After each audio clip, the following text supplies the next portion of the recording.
Hello. G'day, John. Good to see your face again, mate. How are you?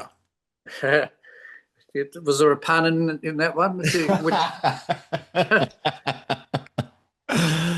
No pun intended, mate. I'm looking at this beautiful lamp above you. People who obviously listen to the radio can't watch the video. Is that some kind of pool room that you're in? this is what we call a big room at my house, our house, I should say, in Counter Bay, South Australia. This house was built in the 1830s, and my great grandfather purchased it in 1894. Wow, And this is where we live, and we're on the seafront. If I could turn this around, I could show you the sea, but I'll leave it as it is. But that's am okay. I too dark? Am I too dark, by the way? Look, nah, you're fine. I mean, it really accentuates. No, I don't know. I'm reaching for something. We do know that My you live. my youth. You Yeah, it accentuates how young I look because you can hardly see me. exactly, exactly. There's a lot going on in the background. There's some gold records. Is there in the back I can see too, mate? Oh yeah, I've got my. You can probably see in the middle there. That's my 1966 Wurlitzer jukebox. Uh, I've got original Beatles singles in there and Rolling Stones and stuff, and Canned Heat on the road again. Wow, some Amazing, great stuff. That's some great stuff amazing, there. Yeah. unreal. We are chatting to John Brewster, of course, the Angels. 50 years of Am I Ever Going to See Your Face Again? You can check him out. Cooley Rocks, the 4th of June. Norton's in Caloundra, the 5th. The Bentley Tab, just around the corner from me on Saturday the 6th. I might bring the boy down to say good day. The Trifford, Koala Tavern as well in Capella the Angels.au. Mate, let's go back to that single 50 years ago. It was the first ever Angels single, but it flopped initially, didn't it? Yeah, I mean, it was a very exciting time for us because that first single was produced by Harry Vander and George Young, the absolute the greatest producers, I think, or arguably the greatest producers Australia's ever had. But and to work with those two guys was just incredible. And of course, we recorded the song. We were pretty excited. It's a good song, and put it out there. And I did an interview with Channel 9 last night where somebody found a video of us playing some Roseland shopping centre. And I don't even remember it, but there it was.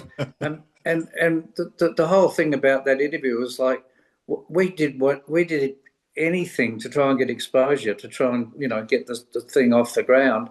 And some of what we did was really quite forgettable, but we did it anyway. And I don't know. At the end, so these things sort of add up, and eventually, when the band took off, it was Take a Long Line that really did it for us as far as radio is concerned. By which time we were pulling big crowds anyway. But Take a Long Line was the first real biggie. But the thing is, Face Again has just got bigger and bigger over the years, and it's a great song. I'm very happy about the song musically, but that's when you're in a rock and roll band, you're basically a nobody until someone loves you, and that's the process. Absolutely. Yeah. Yeah. One thing that stayed true about the music industry for a long time, as you said, you are literally just a face in the crowd until people recognize that face and know and love you. The original studio version, a bit of a mystery. Who played bass on that originally? Was it Doc? Was it George Young? Uh, I refuse to answer that question in the grounds that when we recorded, the Doc played the bass, yes, but Yes. George had a way of getting the master tape, and just I walked in on George once, and he was playing to an AC/DC track, uh, and I said, "What are you doing, George?" And he said, "I'm just checking the feel, John." And what he was doing was he was replacing the bass because George was the greatest musician, he absolute genius, and I feel very blessed that I got the chance to work with him. And at one stage, I was really upset about that relationship because George and Harry pulled Rick and I out into the corridor of the studio one day. We were recording something, I don't know what, and they said, "Oh, look, we don't want to. produce the band anymore. And I thought, oh, they've lost interest. But George said, no, we don't want to get in the way. You guys, you seem to be developing something that's pretty strong, and we don't want to sort of turn that into too much of a Vanda and Young sound. So that's when they dumped Rick and I in the deep end, and we came up with Face to Face.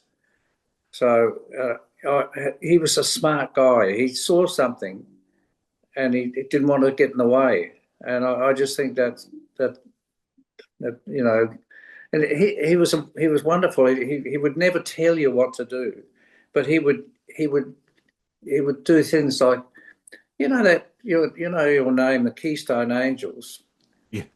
Is there any real reason for that word Keystone? And we were, well, not really, but we were, it used to be a jug band and Keystone Cops, a bit zany, etc. He said, because if you took that out, it'd be a really good name, the Angels. And we just went, oh, and walked away and talked about it and went, yeah, of course he's dead right. Yeah. And it is a good name. Like a great father would too, making you come to a realization under your own steam in a sense. Yeah. I mean, if I want to look back on those days, and because of Face again, I am getting a bit reflective. But, we were in the studio with AC/DC a lot. We were in the studio with them when they recorded Let There Be Rock, which is one of their greats. And, we watched that go down. And, we used to have jam sessions. So we'd swap instruments. We'd go to George Young's house for barbecues, and we'd finish up in his music room playing 1950s songs. And Angus would be on the floor spinning round. It was just an amazing period of our lives. And I've always felt really sad that we left Albert's and when we signed with Epic Records in America. I think that was a big mistake. And look, you make mistakes in this business, and there's no point really getting worried about it because those things happened, but I would have preferred that we stayed with Albert's. I loved it. I felt like, I was part of a family. That's the general consensus of everyone who ever worked with Ted, the Greater Alberts family, that you did feel as if you were part of that actual family. Oh yeah, yeah. It was just the best thing, Rick and I had a key to the studios. We'd do a gig and we'd go around to Albert's after the gig and go upstairs to the studio, and I could work all the stuff, and we would often stay all night there, coming up with ideas like the Take a Long Line solo, for example. We started singing that solo. I came up with some chords, C minor, G, B minor, etc. And we started singing da da da da dee, da da da dee. And that sort of stuff happened in the middle of the night. Strange things go bump in the night. Sometimes great things Yeah, go bump in the night as well. yes. Well, I bumped into Harry one night. I think I might have been a little bit intoxicated by something or other, and I bumped into Harry, and Harry said, "Hey, you got a minute, John?" And I said, "Sure." This was 3 o'clock in the morning, and we went down to Studio 3, which was down on the third floor. It was like a little cupboard, and that's where George and Harry did a whole lot of stuff. And there was this tape that went around the room, and that tape, when you hit play, it went and then he opened up the faders, and there was like Lovers in the Air. Wow. And I heard that. I heard the. Well, basically, it was the track, but it wasn't John Paul Young singing it. I said, "Who's singing this? It's great." And Harry looked very sheepish. He said, "Oh, that's me." And I went, "You're kidding." I said, "That's a great vocal." He said, "Well, I don't know. That's for John to sing, Harry was. Harry was a great vibe. I mean, they both were, those guys, and so with Face Again, us celebrating 50 years of it, we're also celebrating that relationship, those years that we were in Albert's, and it's been amazing. The song itself, that's become huge now, and I guess it always deserved to be, but of course it's people like you that have made it big because of the talent. Mate, I can still remember going to see you guys. I think it might have been at the Combsley Tavern when I was about 12. I think my mum snuck me in to see you guys and the baby animals. So thank my mum, maybe not so much me. I'm just part of the back end of the steam train, as it were. But ecstatic to still be chatting to you so many times across the years. John Brewster is the man, the Angels, the band, 50 years of face. Am I ever going to see your face again? Back to, as you said before, George kind of pushed you guys away in a sense, but he could kind of tell that you maybe needed a different producer, and that's kind of where Mark Opitz and Chris Bailey came in with that big chuggy middle section and kind of really added that oomph to that drive of the Angels sound, didn't they? Oh, for sure. Buzz Bishop, Chris Bailey with the best rhythm section. Just great. We had a lot of fun too back then, and we miss. I've still got. Oh, I'm pointing, but you can't see. But I've got Chris up on the mantelpiece there.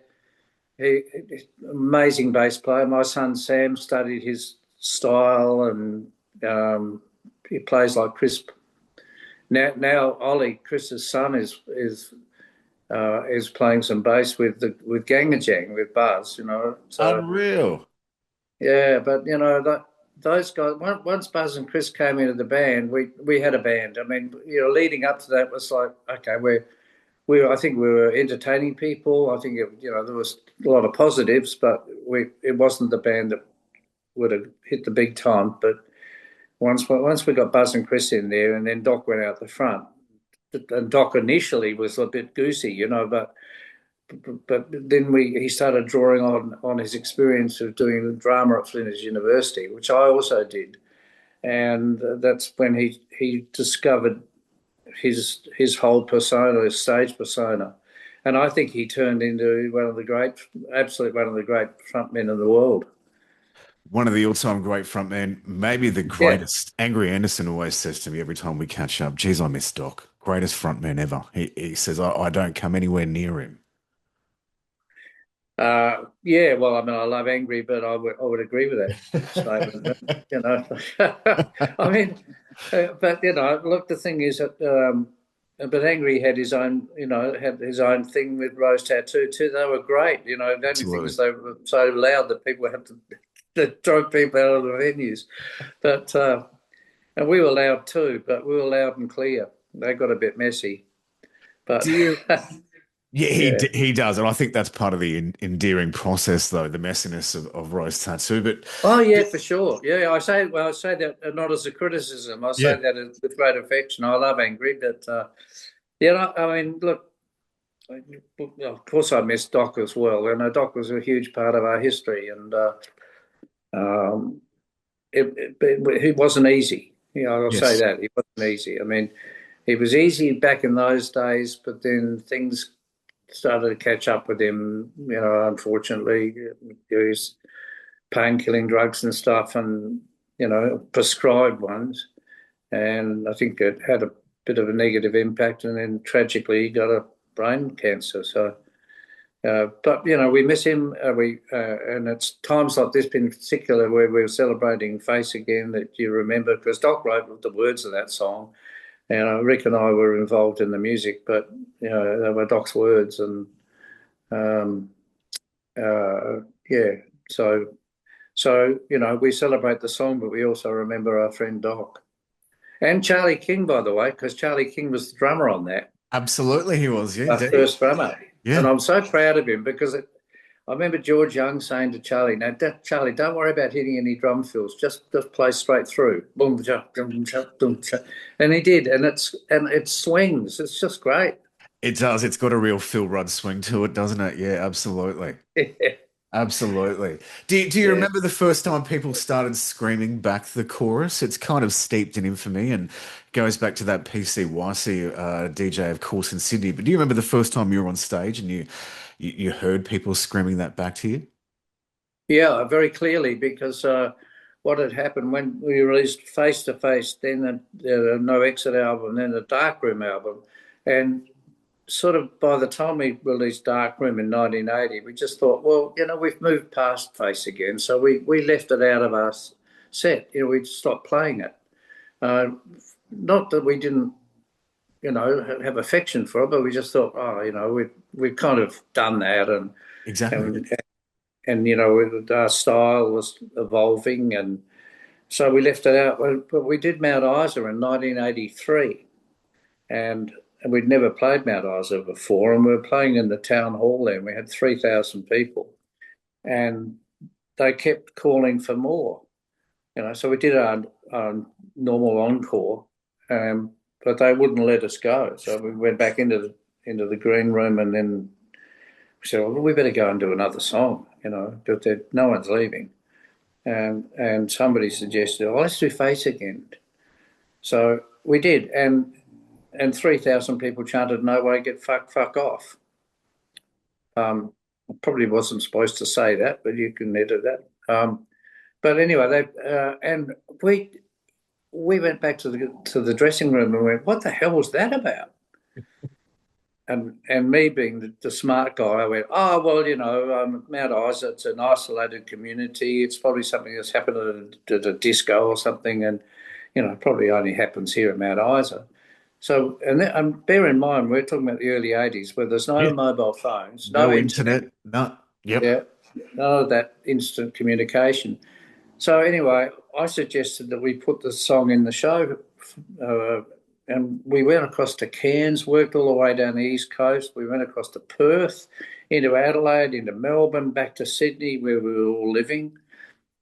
Everywhere that we played, they did that chant, right around the country. So that's it all happened without our knowledge. We had no idea. And it just blew us away. We just went, how did this happen? So we've got all these theories. Maybe it started on a cruise ship, because you get cruise ships got people from all different towns, but to this day we have no idea. And there's lots of people who claim they started it. It's a bit like the Eagle Drop, isn't it? I mean, it's meant to be Queensland universities that started it, but who really knows? Yeah, we don't. But anything that happens these days, like it's instant, but it wasn't instant back then. It's, I suppose, like long way to the top when people go, if long way to the shop if you want a sausage roll. Well, that spread around the country too. Yeah. So bush telegraph, wonderful stuff. 50 years, am I ever going to see your face again? The Angels.au, Cooley Rocks, Caloundra, Bentley, Triffid in Brisbane, Koala Tavern, Capella Bar where I grew up, and lots of other great shows around the nation as well. The Angels.au, get out and see the true meaning of a family band at the moment. Of course, kids in the band now. Does it feel like they've always been there? You've been doing it for a couple of years together. I think it's remarkable. I think Sam is just an amazing bass player. He's a great guitar player too, by the way. So when I had my knees replaced last year, he just took over for me. So he played all my rhythm parts, and Wow. so Sam is in the band because he's a great musician, not because he's my son. But there is obviously the family aspect is a big deal. But the real surprise packet for me is Tom, because Tom didn't really go into music. He's never really been in music. He's a project manager for a big landscape firm in Sydney. He's got a huge career in there. But he went up to his boss and he said, look, as a matter of interest, my dad's band they basically only play Fridays and Saturdays most of the time, So when they tour, I'd like to play in the band. How do you feel about it? And his boss said, hang on a minute. What band are you talking about? You're not talking about the Angels, are you? And Tom said, yes, I am. And he said, are you effing kidding? You go for it. Because they're all Angels fans, Unreal. And I didn't know that Tom was such a great drummer. He's a fantastic drummer. And that allowed Nick Norton to go out the front, and he's a wonderful front man. So, we're having a time of our life. The band is wonderful. We loved having Dave Gleason in the band God, he was with us for 13 years, I think. Yeah, it's crazy. That went by so quick, doesn't it? Yeah, and Dave's still a great friend of ours. Things just got a little bit hard because he got a radio show. He's got Screaming Jets and got the Angels, and it all got a little bit tricky. So we just mutually decided that it was time he moved on. and but he's a great friend. We've got a lane now named after us in Adelaide, the Angels Lane, and he came along to the celebration of that. Um, Amazing. so yeah, he's a big part of our history, really.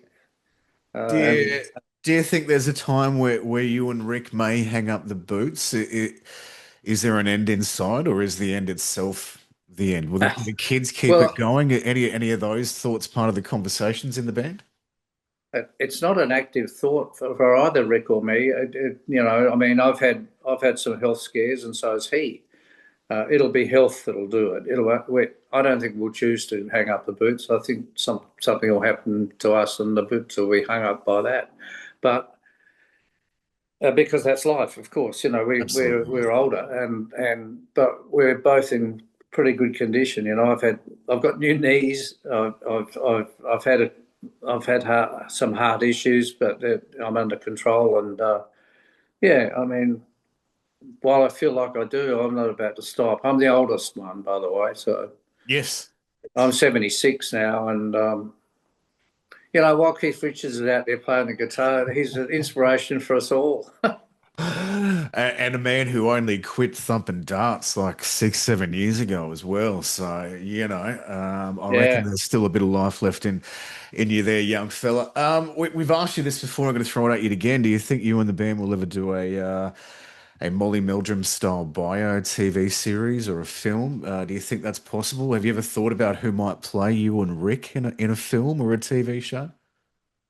No, we haven't thought about that, but we do have a film called Kicking Down the Door, which my friend Peter Hanlon produced, along with a great friend of mine and Rick's, Michael Borglin, who he's got Beyond Productions, and so we did a movie, and it's not the story of the Angels; it's a story of the Angels, but it's a big story. It's about the period from '76 when Buzz joined the band, and we started to get the whole musical thing together, and to when I left the band in '85, when Rick and I basically fell out. Yes. Like things got crazy. It got crazy in America. We were losing money hand over fist, and I sort of had the financial responsibility in the band.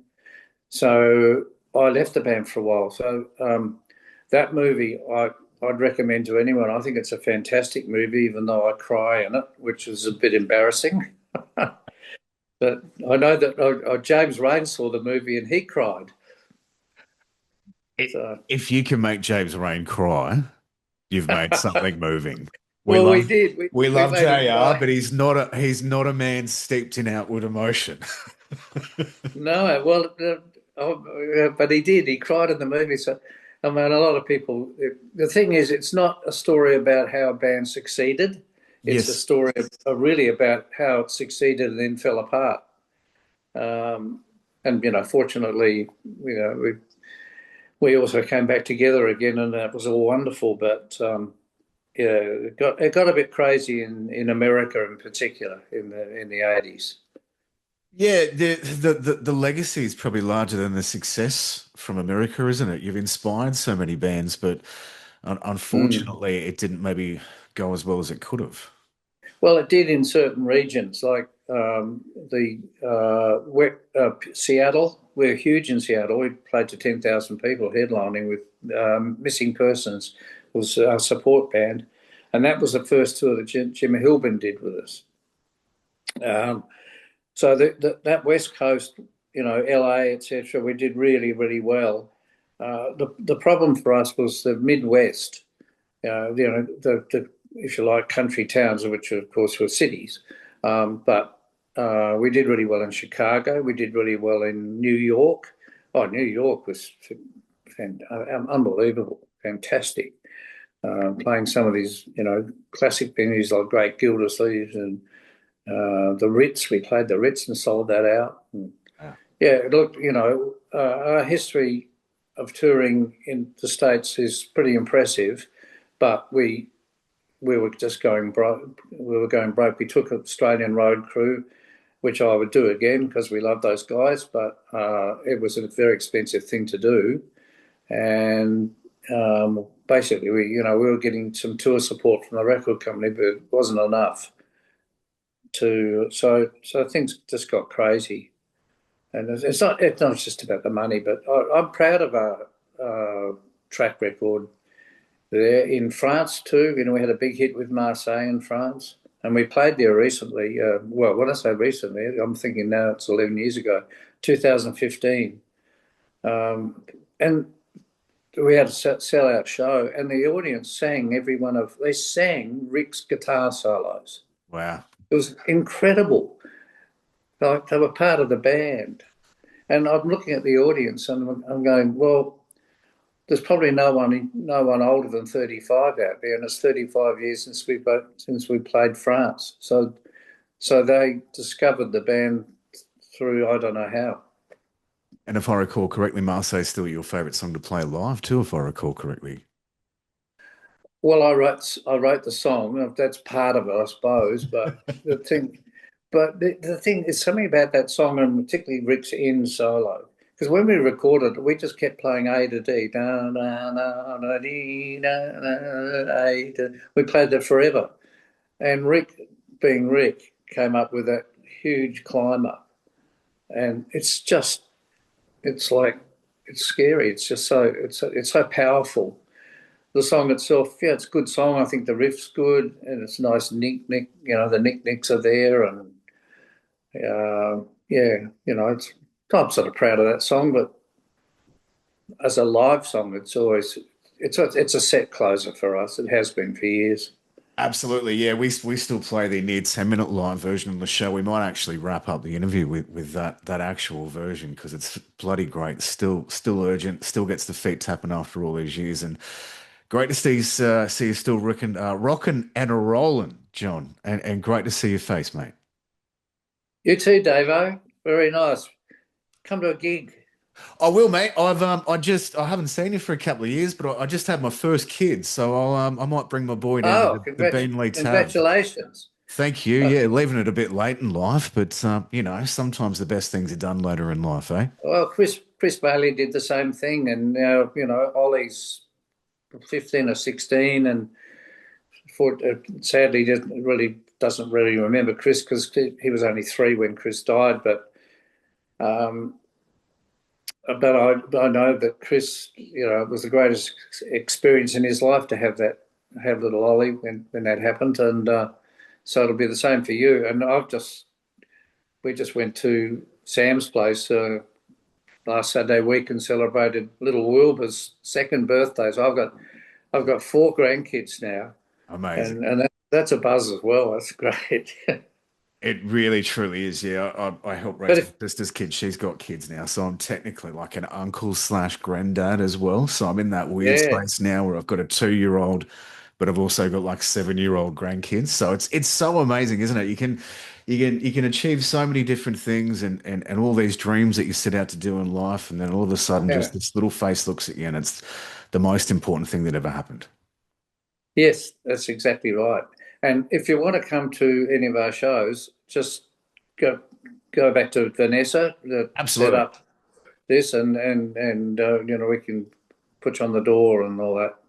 Will do, mate. Beanley Tab just down the road. They know my face. I'll just bloody rock up and Oh, say, okay. say Davo's Yeah, here to see the boys. So I'll definitely come down, bring the boy, and say good day.